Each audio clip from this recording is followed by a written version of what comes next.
make sure you check out the end of this video to see a full workout description. Hi everyone, this is Michael from See God again, and today we're going over how to be creative when creating your workout, understanding that if you get some very basic principles, you can start creating a workout anywhere. Given my current circumstances, I will be using the example on a boat. I am using a boat when we are in the harbor, but this can be applied when you're out at sea or in any other different situation. However, today is the example of the boat. So what have I considered when looking at creating a workout on the boat? Well, I want to consider what aspects of my body am I trying to train? What qualities am I trying to train? Am I trying to train skills? Am I trying to train hypertrophy, speed, power, etc.?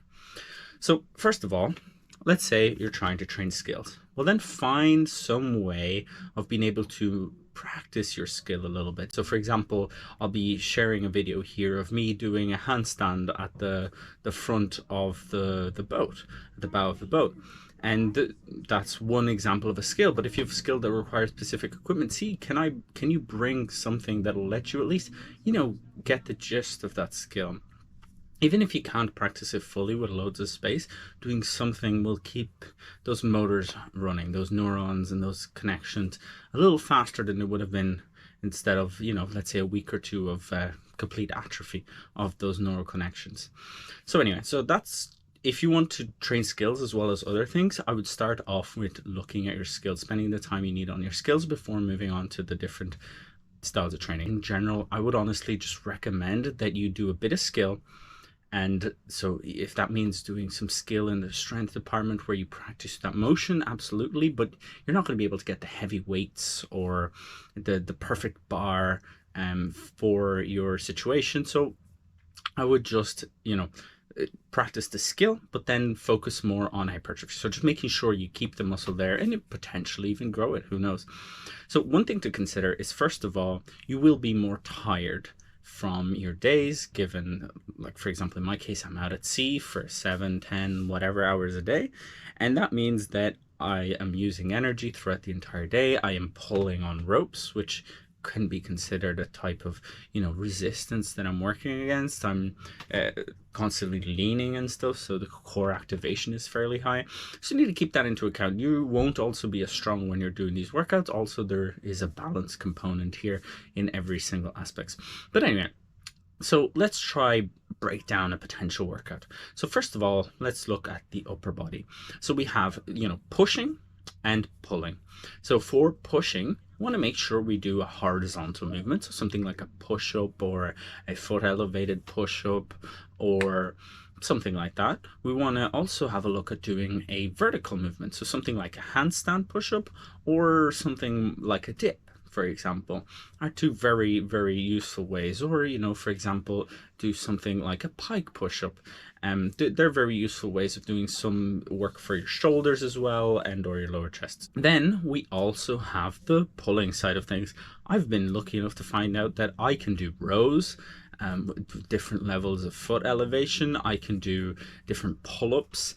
And so there's actually a lot of opportunity if you're just creative enough when picking your exercises. Try not to be too strict on it has to be exactly this form, and you'll be able to figure something out. I would also recommend potentially looking at some straight arm training. So for example, if the repetitions get ridiculous in whatever you're doing, well, first of all, you can just make the exercise a little harder. But if you have struggled with that, some straight arm training can be very useful. I have some examples here of some front lever pulls that I was doing, but you can also do some static moves, or you can do stuff around the handstand or the planche or whatever you want. But some straight arm work can absolutely be useful as you're working out the bicep, but a lot of the other areas as well. So that's kind of the upper body. Those are the main things you want to look at. So you want to look at pushing and you want to look at pulling. Then within pushing, you want to look at horizontal and the two types of vertical. And then for pulling, you want to look at vertical and horizontal. And you might also want to look at your core in the upper body. So you might want to do something like an L sit, which I'll post up here, or you might want to look at something like a back extension potentially if you can figure it out, or do something like a leg lift, so where you work the hip flexors a lot. There's a lot you can do with this minimal space you have. For the lower body, you can do stuff like squats, even, you know, partner assisted squats. I have a video here of me doing a few squats with my little brother on my back. And you can also try do stuff like isometric deadlifts. And if you're doing stuff like this, make sure you check with your skipper, because you don't want to break any pieces of the boat.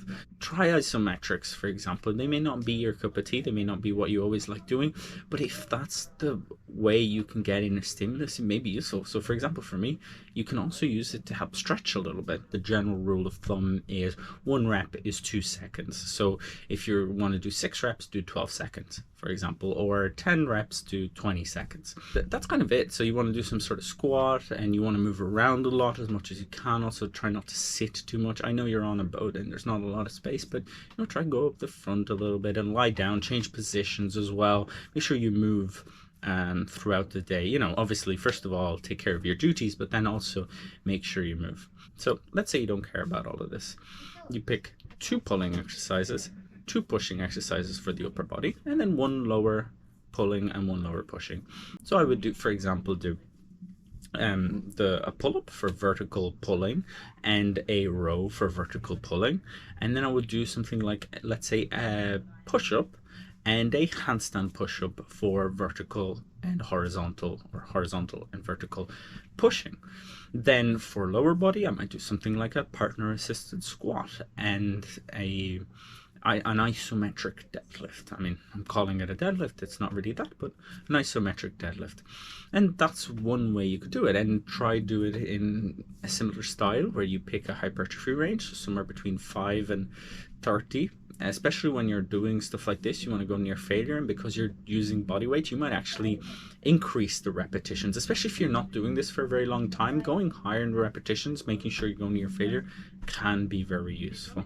Well, that's if you want to be in the hypertrophy rep range. You can try do other things, but I honestly wouldn't recommend it, because it's going to be potentially so suboptimal. It's just good to make sure the muscle stays on, and then you can go back to training properly once you go back, especially if it's only a small adventure. If you're doing something that is longer, then you may have to look at other things. But I'm just considering, let's say you're doing even tops 2-3 weeks of this, right?